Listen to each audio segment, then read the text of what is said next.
वडील व मुलगा यांच्या वयांचे आजचे गुणोत्तर 7 जसे 2 आहे. 5 वर्षापूर्वी त्यांच्या वयांचे गुणोत्तर 6 जसे 1 होते. त्यांचे आजचे वय किती?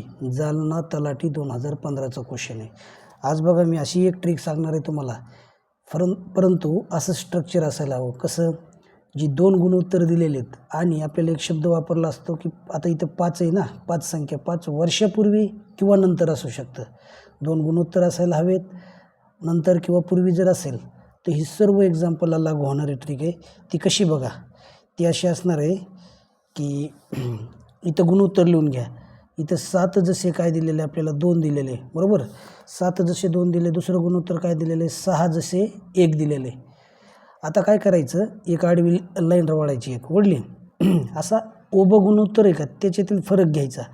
मग 7मधून नाही का 6 गेलं, खाली राहिला 1. जसे उभं गुणोत्तर आहे का म्हणजे नंबर आहे त्याचा फरक घ्यायचा. मग 2मधनं 1 गेला, खाली किती राहिला 1, बरोबर.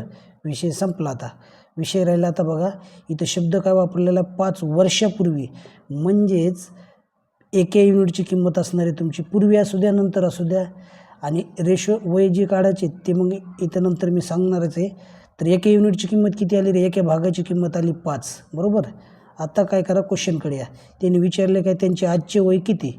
मग आजच्या वयांचं गुणोत्तर बघा कोणतं आहे. मग हे 6 जसे 1 आहे का 7 जसे 2 आहे? मग ते आहे आजच्या वयाचं 7 जसे 2 आहे. मग आजचे वय विचारले ना, ते रेशो नंबर उचला. कोणते कोणते रे? ते आहेत बघा 7 जसे 2 आहे. मग आता एका युनिटची किंमत तर 5 आलेली. अगोदर काय करा, मग 7 युनिटची किंमत शोधा. मग काय करा, 7 गुणिले 5 करा, बरोबर. 7 5 किती रे? 35. म्हणजेच जे वडील आहेत त्यांचं वय किती असणार आहे? 35 वर्ष. दुसरा रेशो नंबर घ्या, 2 गुणिले एका युनिटची किंमत 5 आलेली. मग 2 युनिटची किती असणार आहे? 5 2 10. काय वेळ लागला सांगा बरं. मी सांगायला तुम्हाला तरी एक 2 स्टेप वाढले असतील.